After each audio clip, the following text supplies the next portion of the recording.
يقول صاحبي هذا وهو يعمل في أمن الطرق: قلت أعطني أغرب موقف مر عليك في عملك. قال: مرة لما جيت أوقع دوام، قلنا أصحابي اللي عندهم الشفت اللي قبلنا قالوا: ليتك تشوفون ما هو الموقف الذي حصل لنا في الليل. قلت: وش اللي حصل لكم في الليل؟ قال: جاء إلينا صاحب سيارة وحنا في نقطة تفتيش أمن طرق، قال: ترى في سيارة أنا قبل شوي مار من عندهم حادث مروع جدا في مكان ما في أحد.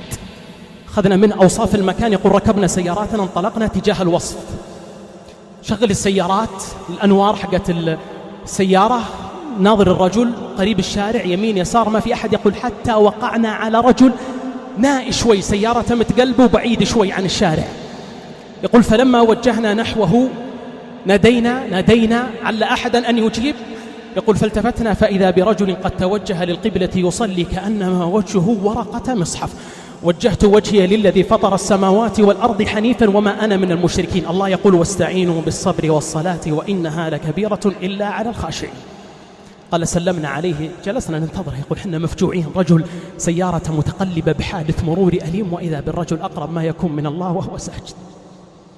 قلنا لما انتهى من الصلاة: وإذا بذلك الرجل الذي ملأ الله قلبه يقينا به.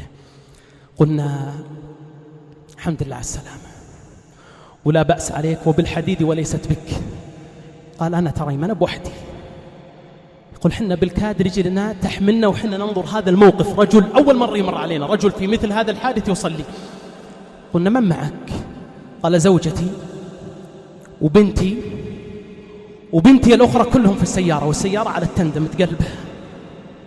قلنا: والحال؟ قال: والله ما أدري.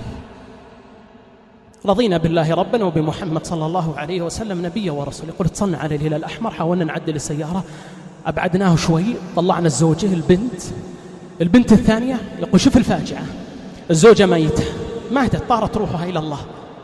قل جاء رجل الهلال الأحمر وإذا بالبنت الثانية ماتت أيضا ميتة، وإذا بالبنت الثالثة ميتة، كل الثلاثة قد فاضت أرواحهم في ذلك الحادث. يقول فحاولنا نبعد قليلا، قلنا لعلك شيخ تركب معنا وحنا بنطلع للمستشفى عشان نتدارك وضع أهلك. قال: لا ما يحتاج، أنا عارف. قلنا: وش اللي أنت عارف؟ قال: أنا عارف أن زوجتي فاضت روحها إلى الله، وبنيتي فاضت روحها إلى الله، وبنيتي الثالثة فاضت روحها إلى الله. الله يقول: ومن يؤمن بالله شف يهدي قلبه. قال ابن مسعود: هو الرجل تصيبه المصيبة فيعلم أنها من عند الله فيرضى ويسلم. قال الله: ومن يؤمن بالله يهدأ قلبه. يقول فلما دنا منا قال: لو سمحتم بس ابعدوا قليلا. قال ففتح سيارة الإسعاف، قبل رأس زوجته، قبل رأس بنيته، قبل رأس بنيته الثالثة، وقال: اللهم ارض عنهن واغفر لهن وارحمهن وتجاوز عنهن. قال: والله الذي لا إله غيره بالكاد تحملنا أقدامنا من هول المصاب وهو كأنما هو عروس في ليلة زفافه. يا محمد أخبرني عن الإيمان. قال: أن تؤمن بالله وملائكته وكتبه ورسله واليوم الآخر وتؤمن بالقدر خيره وشره. نظرتم أيها الأحبة كيف إذا نزل اليقين قلبك وملأ فؤادك وطار صدرك إلى ربك كيف تكون مصائب الدنيا أمام ناظريك كأنما هي بخار يثبت الله الذين آمنوا بالقول الثابت في الحياة الدنيا وفي الآخرة. اللهم املأ قلوبنا بخشيتك وحبك وتعظيمك ورجائك.